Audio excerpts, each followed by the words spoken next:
Golf News RI presents the Golf Dudes Podcast.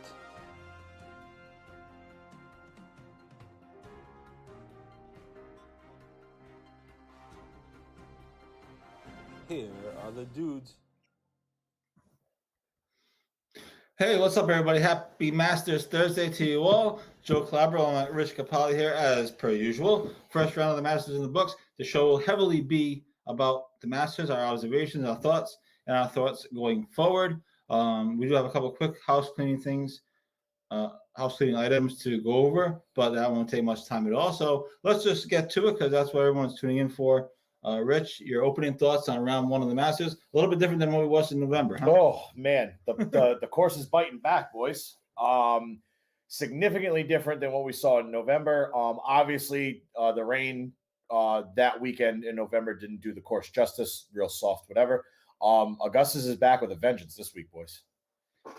Justin Rose is in the lead at 7 under. He was a birdie short of having the biggest first round lead in Masters history at 7 under, as I just mentioned. Why don't we start with this? Why don't we start with you giving kind of run down the leaderboard, and then we can kind of go through it. I know we want to pick apart Jordan Spieth's round because his decision on the 11th hole, whatever hole that was a complete disaster. Yes, but we'll sir. get to that in a second. So why don't you just give a quick run down the leaderboard, top 5 or 10, whatever, Yeah. and some notables, and we'll go from there. All right, like Joe said, we got Justin Rose at 7 under, played pretty much an immaculate round, aside from like maybe a hiccup or two. Yeah, he had 2 bogeys on the front. Yeah, Then he had that ridiculous I think he run. bogeyed one and 3, I think, or something like that. Yeah, Run and 3, and then he eagled 8, eagle to 8, birdie 9, birdie 9, birdie 10. Yeah. Oh, his scorecard was filled with circles. So yeah, Justin Rose leading the pack at 7 under. A distant second is Brian Harmon at 3 under with Hideki Matsuyama. He led the morning group at 3 under. He was the leader of the morning group. Will Zalatoris 2 under. Webb Simpson, Christian Bezuidenhout, Patrick Reed are all at 2 under. Jason Kokrak, Shane Lowry, Tyrell Hatton, Jordan Spieth all at 1 under. Some other notables: Kevin Kisner's even, Xander Schauffele even, John Rahm, Leishman's even. Let's see what else we got. Gary Woodland's 1 over. Victor Hovland's 1 over after his scorecard. His scorecard was full of circles and squares today. Paul Casey 1 over. Justin Thomas, Morikawa is actually on the 18th right now. Oh no, he just went final at 1 over. Let's see what else we got. Bernard Langer in the mix at 2 over, give or take. Mm-hmm. And he bogeyed the last 2. Remember Fallow told that story about him. He was pissed because he bogeyed the last 2 holes to finish at 2 over. He probably should have been we didn't see the bogeys, but I'm guessing he probably thought he should have been an even par. Also in the mix, Brooks Koepka coming off the bum knee and the weird straddle that he's doing to line up putts. Power Rangers. The Power Rangers. Yeah. And Dustin Johnson, that super terrible bogey on the 18. That was double bogey. I'm sorry. Yep. They're sitting at 2 over. What else we got? Fitzpatrick and Fleetwood 2 over. Molinari and Palmer at 2 over. Max Homa, Finau, Cameron Smith at 2 over. Sorry. Let's see. We got Phil ended at 3 over. So he caught another bogey at the end there. That's pretty much it. Danny Willett at 4 over. I mean, who really cares about that? Rory at 4 over. He just had a hell of a day, including hitting his father, hitting his own father. One of my dark horses, Jason Day, 5 over. Who knows if he's going to even make the cut? And let's talk a little bit. Let's branch off a little bit and talk about Mr. DeChambeau, what we watched today. Can this guy play Augusta National? Or I don't think so. Not? I told you we were sitting here having a couple beers, and it's like where is he? He's at 5. You say him? 4 over. 4 over. Let's take a detour on there right now. So Bryson DeChambeau once again was a story coming into the tournament. He won the U.S. Open at Winged Foot to his credit. He's played well the last few weeks. Mm-hmm. He won Bay Hill. Right? Bay Hill, correct. Yeah, second. Absolutely overpowered that golf course. Then he finished second, I think, the next week at TPC. He finished second to JT. Yeah. The next week. So he's been playing well. And once again, coming into this week, he's talking about hitting it over trees and doing this and that. And then he completely goes out and craps his pants right on the first few holes. Yep. And you're just like, I mean, what are we when doing? we were watching, he tried to cut corners over trees at least 3 times when coverage was on him, and he failed all 3 times. Like deep, he was deep outside the ropes and outside the tree line.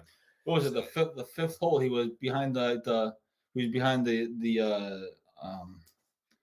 was in the woods behind the urinals. Behind the yep, Right, yeah. something like that. It's just porta potties. They're not called yeah, urinals. Sorry, yeah, porta potties. potties. You get the point. And so And the reason why he's getting so much crap is, last year before the November Masters, he said that he could beat Augusta at a 67. It was a par 67. And now he's just getting absolutely his butt handed to him the past, 2 years. Something's got to change, otherwise he's not even going to come close. What is it that he has to change? Does he have to play more strategic? Does he have to look at it as a more strategic? Yeah, thing? you can't. I mean, put away the big stop drive and just play the fairway. From what I gather, all the years I've watched Augusta, all the golf I've watched over the years with the Masters and stuff like that, Augusta seems to be like more of a target golf course than a driving golf course. Mm-hmm. Hit it in certain spots, so you're in the right spots. You cut the corner too much, you're going to block yourself out for your second shot. He needs to play more target golf than overpower golf. You know what I mean? That's what I see from just a like a TV watcher of the Masters. Obviously, I've never been there, so I don't know, but well, it's much more hillier than it looks on television. Exactly. So he's cutting corners and he's putting himself in, like, even with our games, we're like, how bad is it when we're not in position off the tee? Well, I mean, no, that's the number one. Be in position off the tee. That with my game, once I'm out of position off the tee, it's lights out. It's done. The hole's over. So yeah, he needs to. We also just pick up and take our 7. True. they have to play the yeah. So I believe he should play more target golf. Hit his spots in, make a par, sometimes make a birdie, this and that. Otherwise, I don't think he's going to survive there. I'm not going to lie. Now the other interesting thing about DeChambeau, which and I got to give him credit, and I like him. So, but Brendan Chambly said last night on Live From that one big thing is that DeChambeau in other tournaments he uses a green book. He looks at the green book. Yeah. At Augusta, they say no. Okay. They don't allow green books. And I didn't know that. Yeah, I didn't know they didn't That's use why. yardage books. Yeah. Oh, They okay. yardage books. They don't allow green books. Oh, okay. DeChambeau has a separate green book that he brings to these courses. Oh, okay. These other tournaments. That's why when it takes him 2 minutes and 25 seconds to putt on a hole. Yeah. And at Augusta, they don't allow that. They don't allow the books. And so one theory is he missed a bunch of putts too. So one theory is that he's completely lost on the greens because he's so used to looking at the damn book. And especially it's completely the opposite of what it was in November. So he really has nothing to go off of. So. And November didn't work out too great for him. No, same stuff. It's crazy. So we have him crapping his pants already. I'm not sure what the cut line is going to be. We'll have to wait and find out. It feels like it's going to be 7 under. So Rose is at 7 under. Feels like it'll be +1, +2, maybe. Probably hovering around that.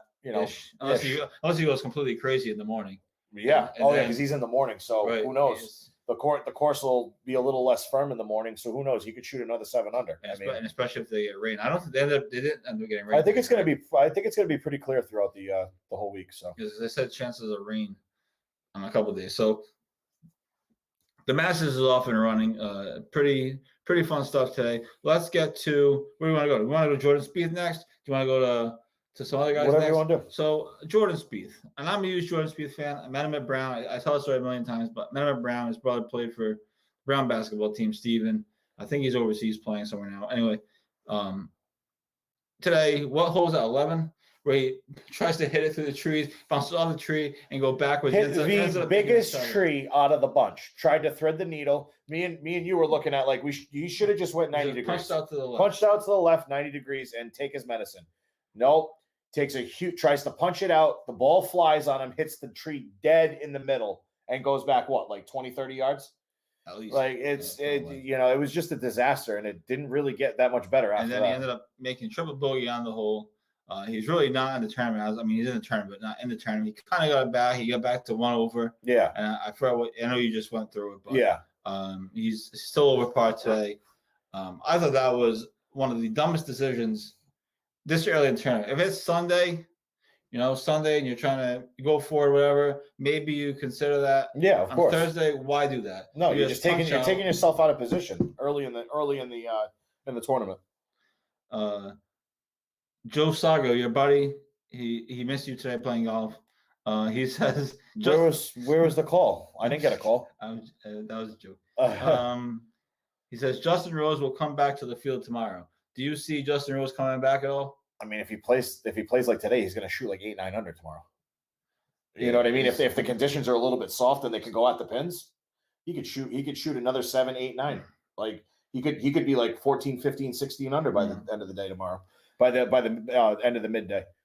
So who knows? I mean, it all depends on how the greens change overnight. If they're a little bit softer in the morning, like they were this morning, he's gonna play target golf and he's just gonna stick it. Now he's also had to leave the Masters before though. True. The past of the first round. Yeah. Yeah. He hasn't. I don't want to say he hasn't come close because he's finished top 10 a few times. So yeah, certainly closer than we'll ever finish. But so we'll see. I hope he comes back to the field. I want the tournament to be competitive. Yeah. Right? We want some excitement going into Sunday when we're hopefully maybe we watch it together on Sunday. We want some excitement. Yeah. To go into it. Are the guys that are directly chasing him? Are you surprised by anybody? Are you excited to see anybody contend? Are you excited about a Patrick Reed? Are you surprised by a Patrick Reed? Are you excited about any of those guys? I've always liked Matsuyama. I've liked his game. He's an absolute stud. I'm not surprised by him.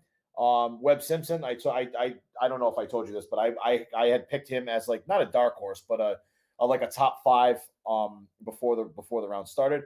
Patrick Reed, he's 2 under, 5 shots off the lead. I think P. Reed should be able to get a bunch of birdies tomorrow to cut into that lead a little bit. Like Spieth's -1, so he's right there too. Oh, Spieth got to -1. He got to -1. So so he's the momentum. Yeah, he got a little bit of momentum. He goes off in the morning now too. Yeah. Spieth goes off in the morning. Rose is in the morning. And you got Schauffele sitting at even too. Schauffele, I mean, I picked Schauffele the past couple of years because just his game is so good.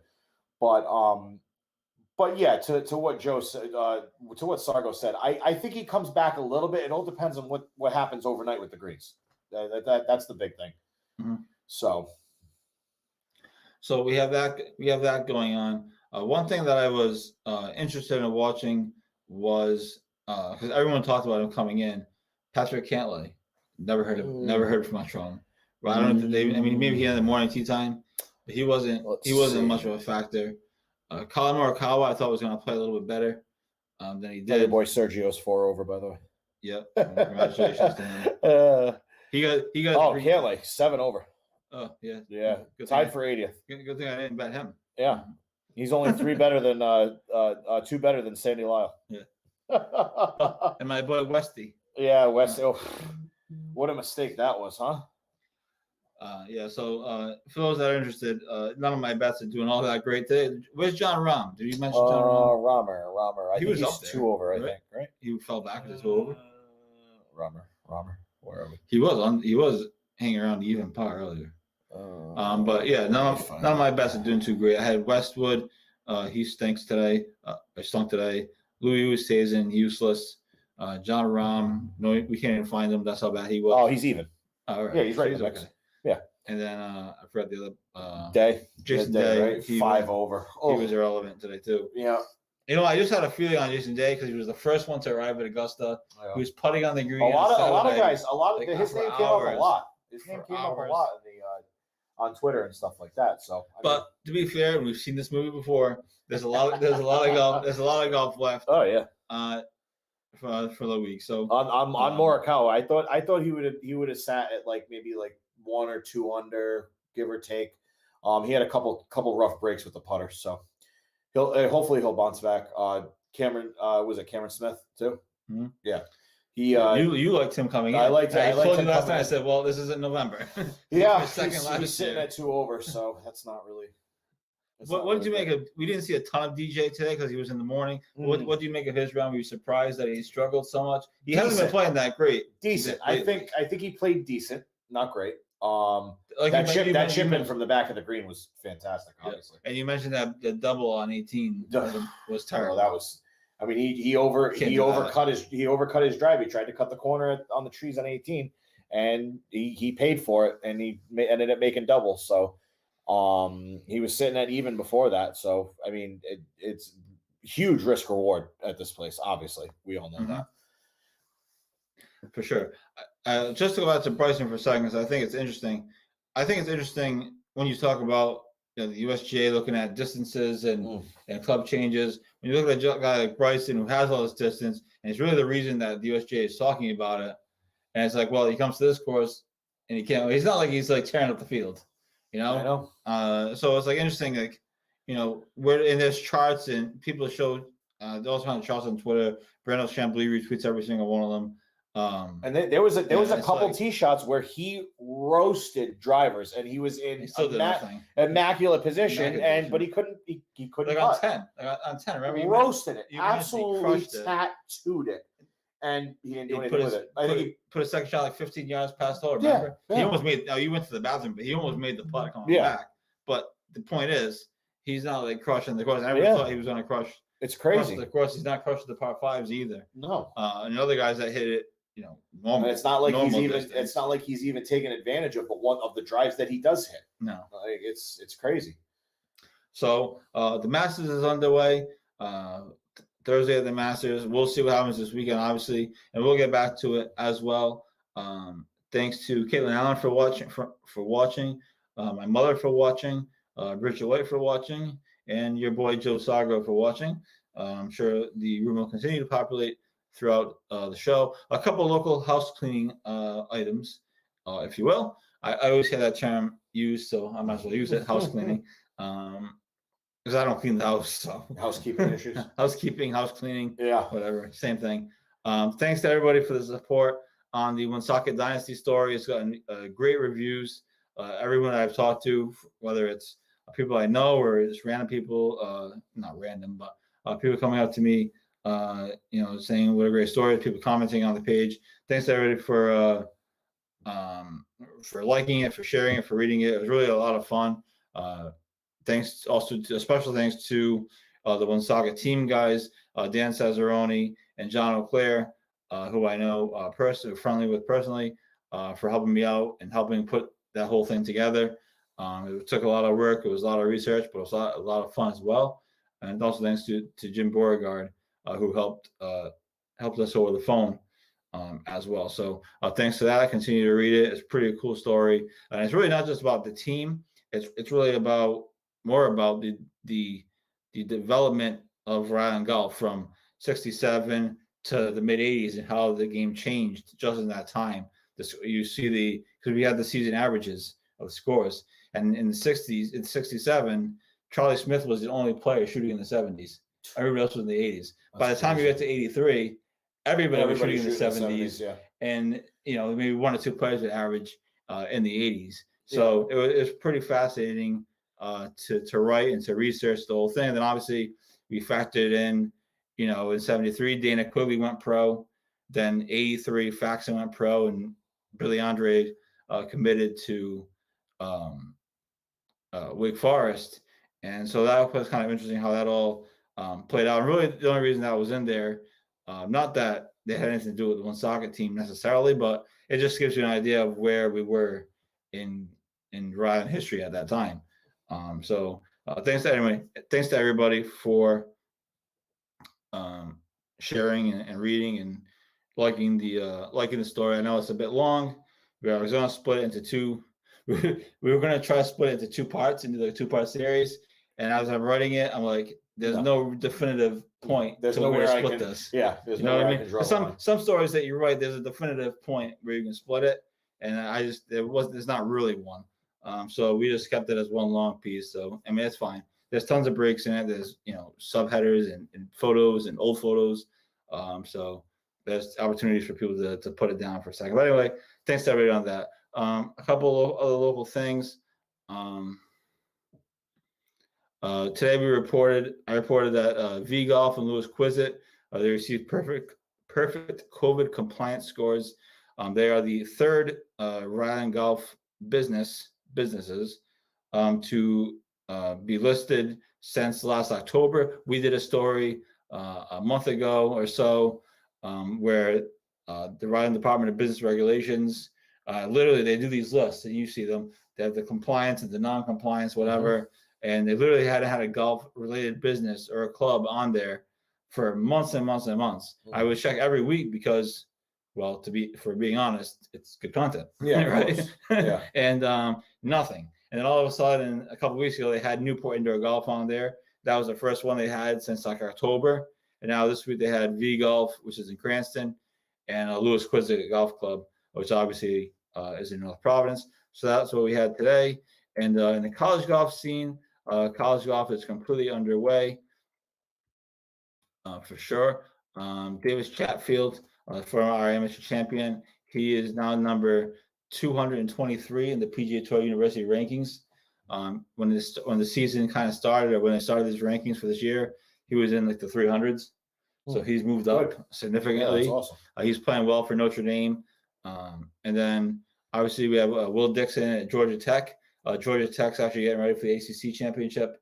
Will Dixon finished 15th at the Calusa Cup this past weekend, and Georgia Tech actually lost to Patrick Welch's Oklahoma Sooners. Oklahoma finished number 1. Georgia Tech finished number 2. Tech beat out 4 nationally ranked teams. Wow. To finish second. Nice. So they're red hot going into the ACC tournament coming up. It's going to be really exciting when the NCAA tournament comes. Oh yeah, I love NCAA when they have that championship. on Golf Channel. I love it. It's So awesome. and that's not that far away, and especially if there's some locals in it, there'll be some real reason to watch and do previews for it and everything. So Oklahoma actually won as I mentioned, Oklahoma won the Calusa Cup. They actually dropped to number 2 in the country recently. I'm guessing they're going to be back to number 1 when the new rankings come out. So that is that locally. Local college golf, don't forget about them. URI won their last tournament. So congrats to them. Bryant finished second. URI and Bryant will play each other this coming Monday in the URI Invitational at Quidesta Country Club on Monday. It's a 36-hole tournament, one-day tournament. So I'm going to try to go down there on Monday afternoon and cover it. Maybe do a live from there, something along those lines. So local golf is heating up as well. Obviously, these teams have chances to do something, and so that's pretty exciting. So that's kind of the local golf stuff. Dave Levesque says, great show. Thanks, Dave. Thanks for tuning in. Really appreciate it. And really appreciate everybody tuning in as well. So yeah. But that's what we have going on at a local level. Not a ton of other things. Actually, what was interesting going back to the Masters, because we did an article about it, and I reached out to Peter May, was, there's been a lot of debate about, this April, there's been a lot of debate about how we should view the 2020 Masters in November. And it was interesting. Some analysts said that it should be viewed, and Brandel Chambly actually compared it to the Hail America Open, which of course is the theme of Peter May's book that we're promoting. And again, there's going to be a book signing for Peter May at King's Crossing on May 29th. I said May 29th. I think May 29th. So it was funny how that kind of all tied in.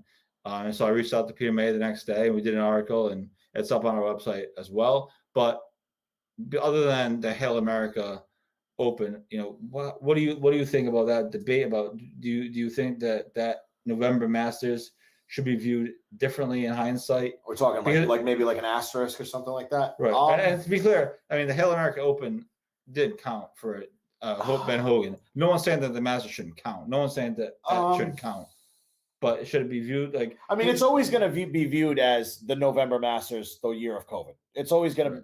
Right. That's the same way for all sports too. I don't think that.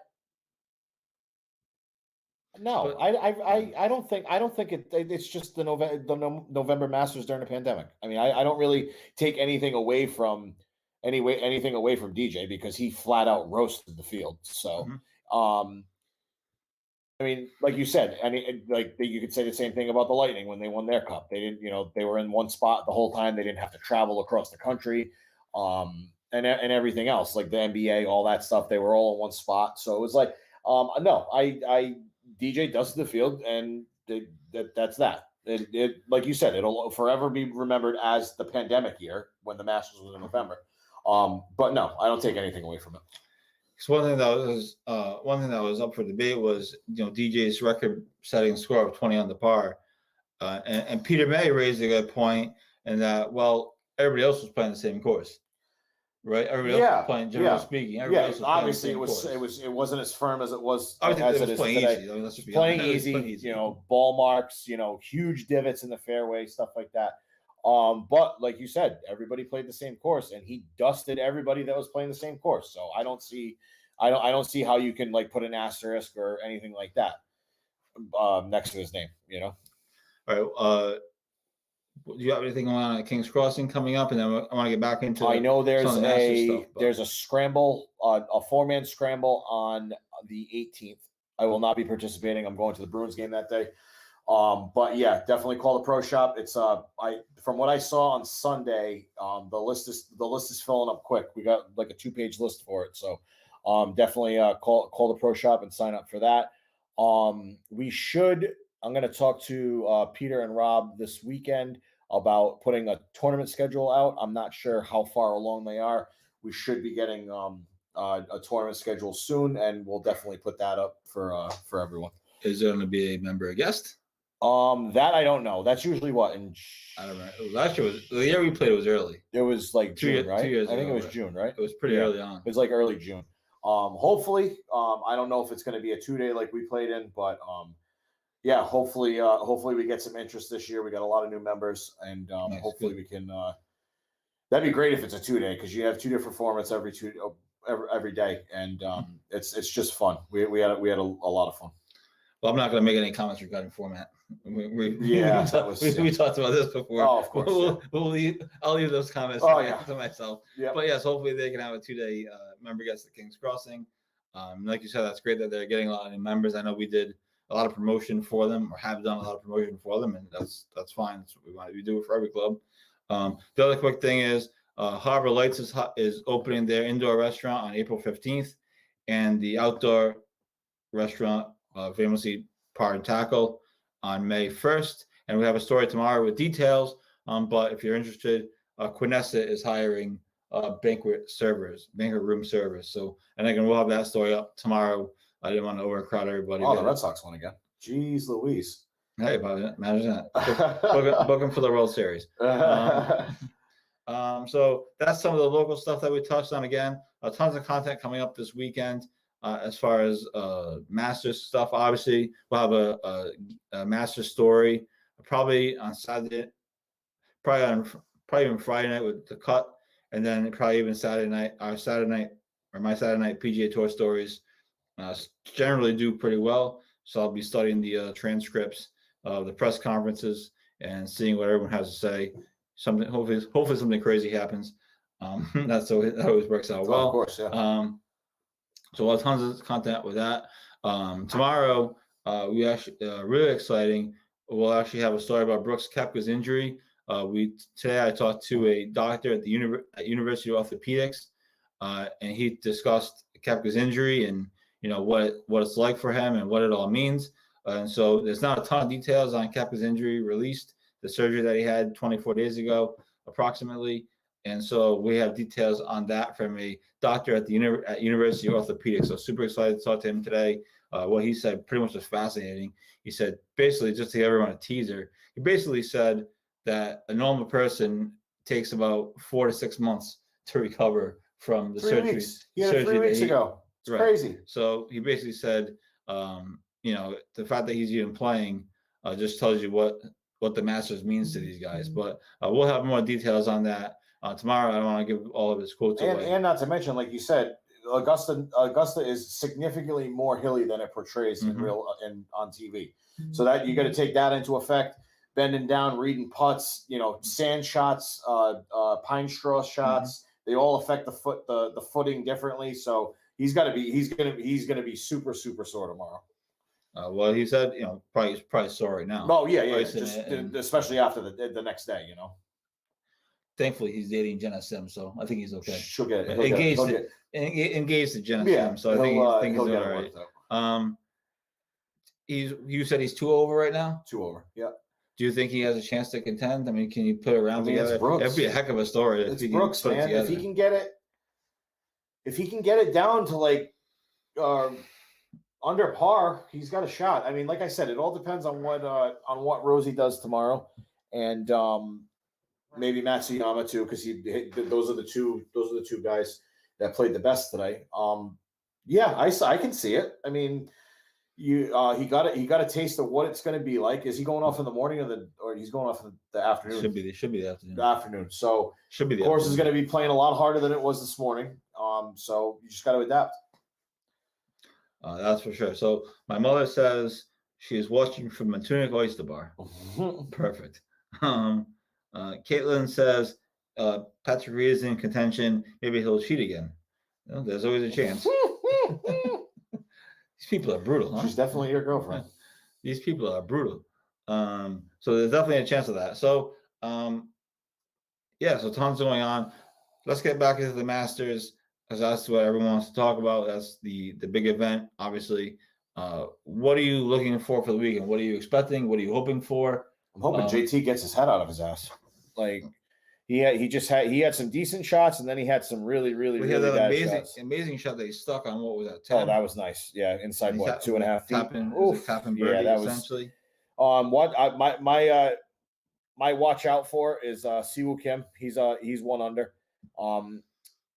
Maybe I'm hoping Spieth can reel it back in a little bit. Well, he get back on the par. Then he had a decent showing at the end. Maybe Matt Wolff can make a couple birdies. He's sitting at 4 over. Morikawa as well. He's at 1 over. So I'd like to see some of the betting favorites reel it back in and make it at least a little bit interesting for us betting folk. But like I said, it's all about conditions. That's what it's going to be. It's going to be all about conditions tomorrow. Some guy named Rick Capali is watching the show. Who's that? I'm not familiar. Thanks for watching, Rick. Hope all is well with you. What do you make of what Rory's going through especially at Augusta? I mean, he seems like he struggles every year at Augusta, no matter what. It's in his head, man. He did just switch his coach. He's now with Pete Cowan. And they showed him warming up on the range, practicing on the range yesterday.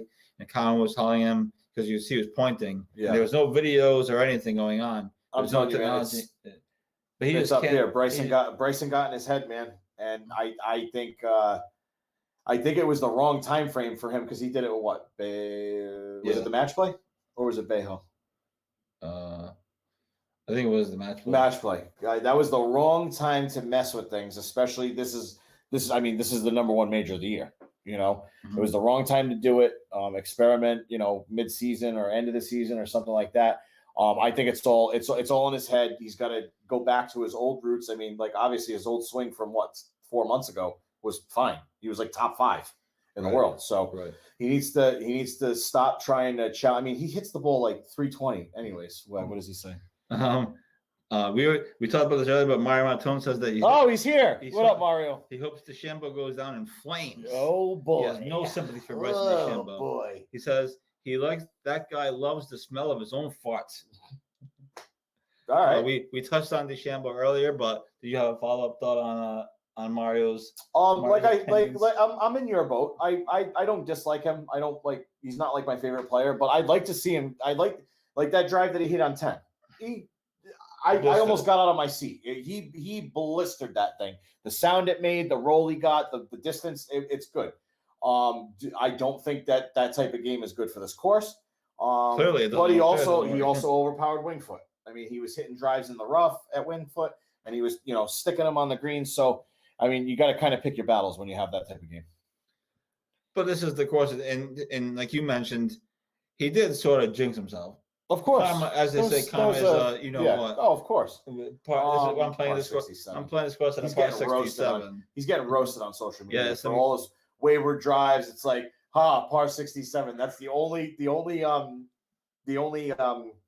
heading on these posts. It's amazing. It's hysterical. Yeah. If you guys like memes, it's a great meme of DeChambeau in the 67. bushes, and it says this is a par 67. 67. That's it. And he looks like Rich and I looking for our ball in the bushes. Oh yeah.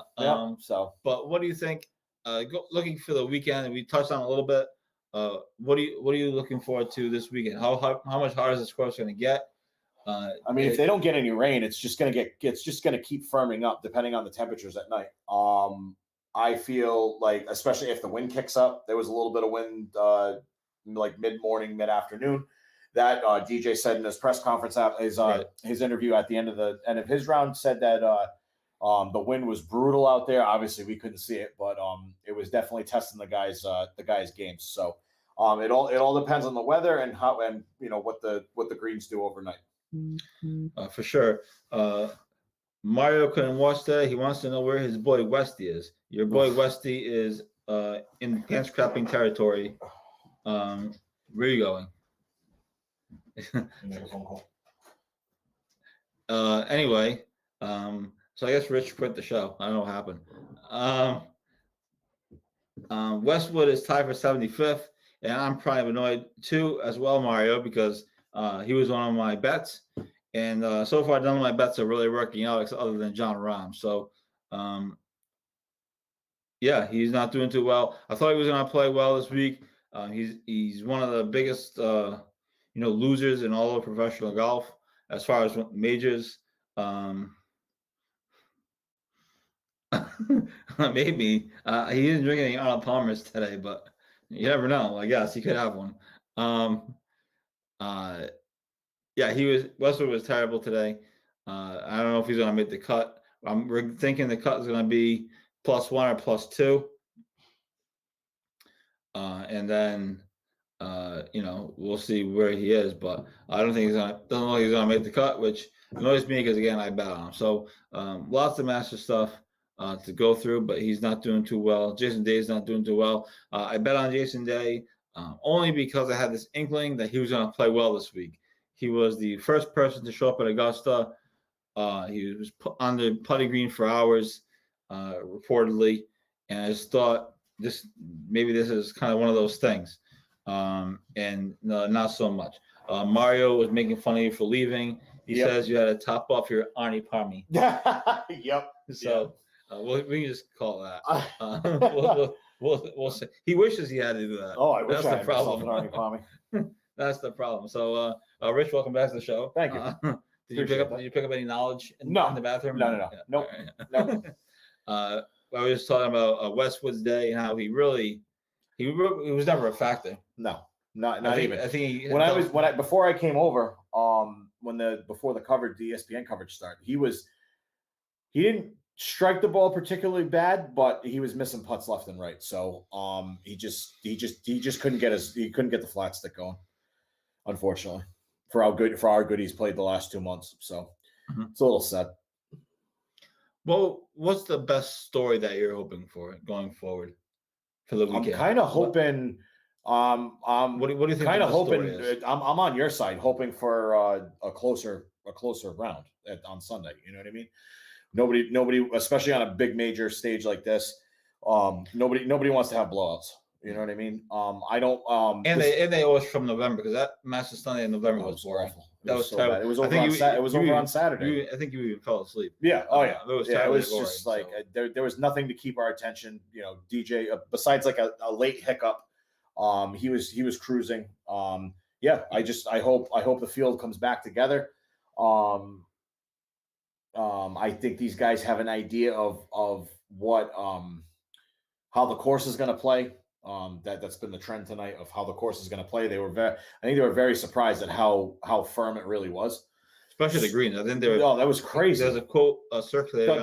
They were taking hot, like second the first bounces were like this high in the air. It was absolutely nuts. But yeah, I think course conditions definitely play a factor with the wind, obviously. And hopefully they got a lot of the guys got that figured out today. As they say, the Masters doesn't really start until the back nine on Sunday. So Yeah, we're hoping for an exciting Amen Corner. yeah, On Sunday. And I mean, I know today was supposed to be like an easy pin placement right in the middle of the bunkers on the par 3 at 12. 12, I think, yeah. 10 and then 11. 12 is the par 3. Yeah. But even that doesn't look like an easy pin Well, placement. it was bouncing on concrete. It was crazy. Because I thought Phil hit a great shot and he ends up in the bunker. He missed it by like an inch and a half, 2 inches. We thought he put it in the hole. Yeah, basically. Absolutely crazy.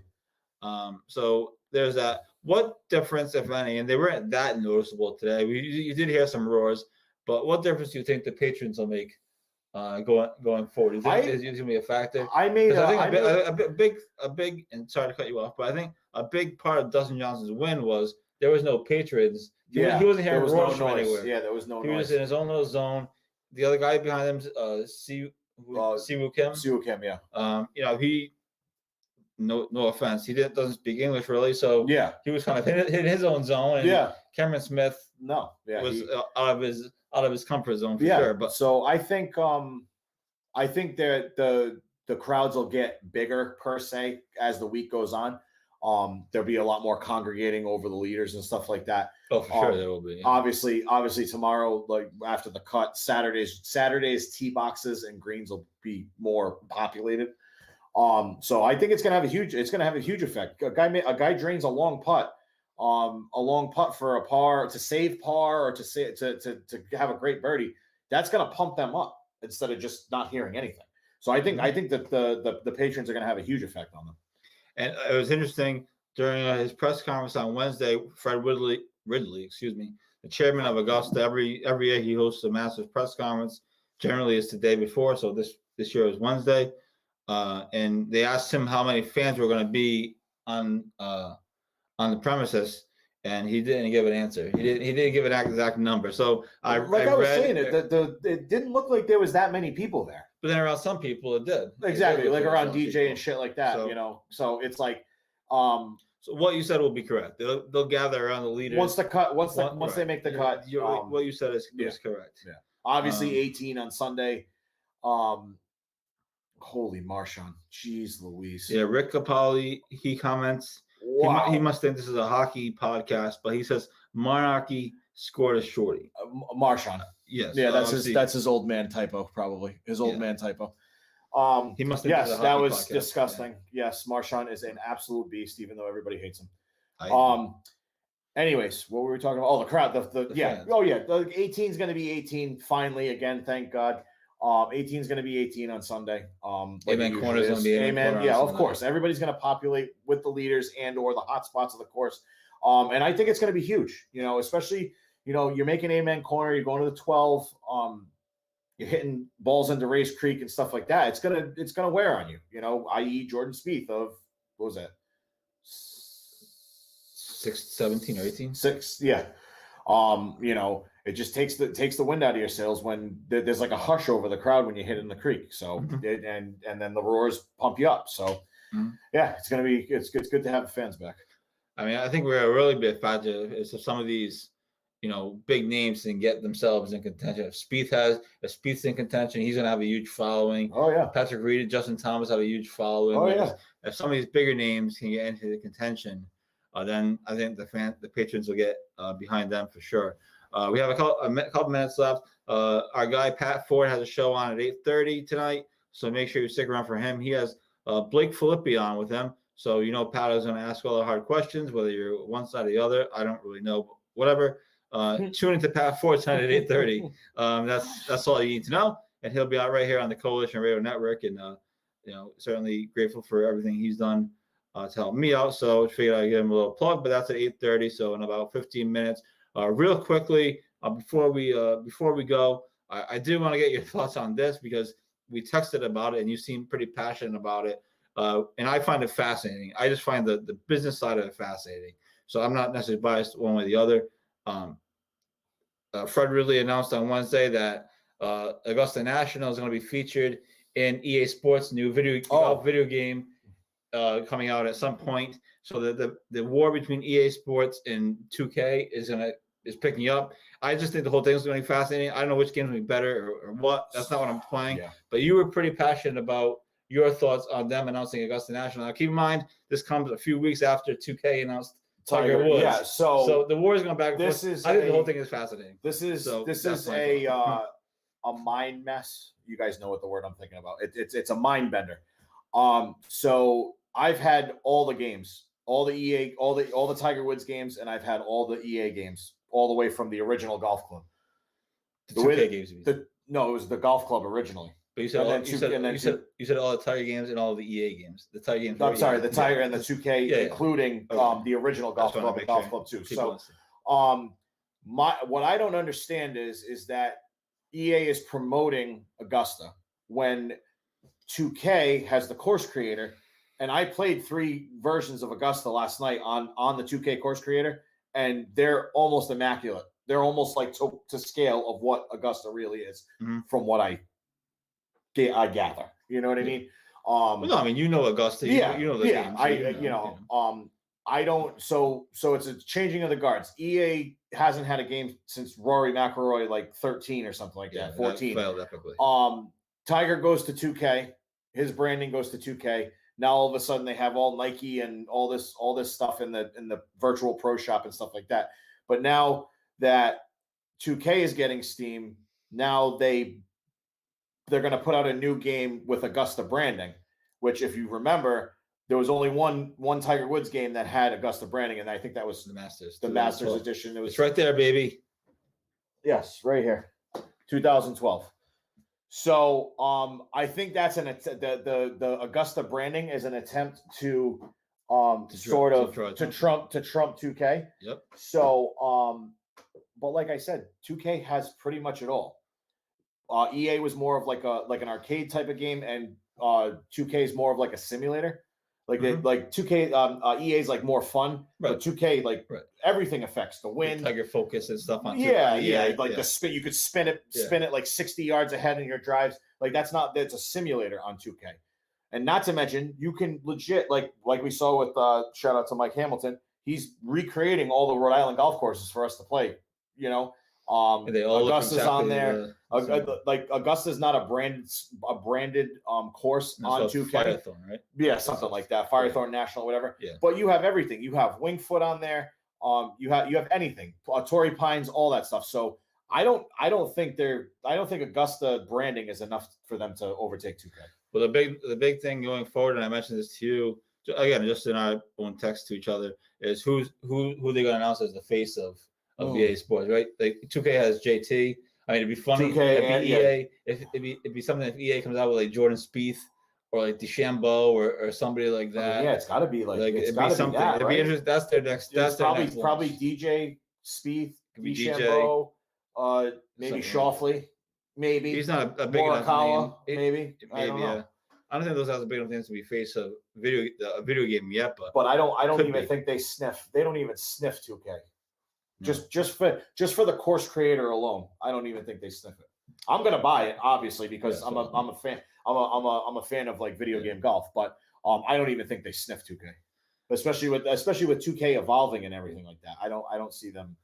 I don't see that happening. Yeah, it'll be interesting. Again, I just think it's going to be a fascinating war. I might do an analysis piece of it over the weekend. Did they give a date or no? They haven't launched a date yet. The EA's next step is going to be they're going to announce a face of their game, and that'll be a big deal. But I just think that they're going to keep going back and forth. You don't think 2K is going to change their of course they're going to ramp up their stuff. Yeah, so you can play as the pros because everyone's going to play as I mean, that's the only downfall. That's the only downfall of the 2K is you can't play as the pro. So I just think the whole thing's gonna be fascinating. So I'm excited for that. So look for an analysis piece maybe this weekend. I'll probably end up writing it. But it should be.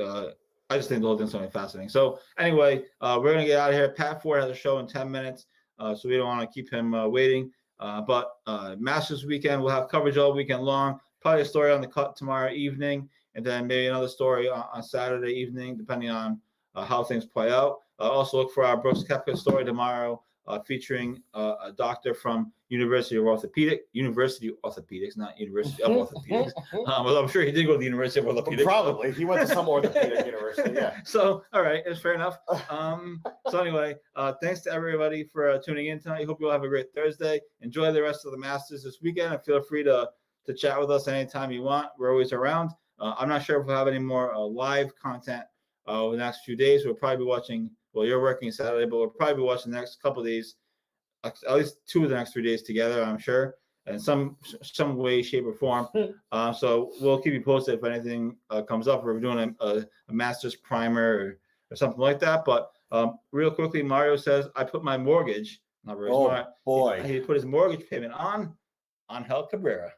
How did he do today? Angel Cabrera is currently sitting in a jail in a cell in Brazil, awaiting extradition to Argentina. So he did great today. Yeah, he had a great did day. great, yeah. He- Imagine that going from a Masters champion to being in a prison in Brazil. He That's was- crazy. He was even. I actually read another article on him like last night or the night before. It was Golf fascinating. Digest Oh, had a God, story yeah, on I it, sent it to you. Yeah. Yeah, it was really, really fascinating. I was like, I forgot all about him. Yeah, I think a lot of people did. What was the charge? Was it he had a number of tax- charges. tax He tried to evasion? beat the crap out of his girlfriend. Out of his He tried to girlfriend, run her tax over. evasion, all that shit. It was All crazy. kinds of stuff. He tried to Yeah. run his girlfriend over or something. Seriously, he did. That's crazy. So anyway, that's all we got. Stay tuned with us this weekend. We'll be back next week. Actually, next Tuesday will be Golf News Rise 1 year anniversary. So I'll have a separate post about that in the coming days. But thanks again to everybody for tuning in, and as we continue to try to build this thing and grow, which we are.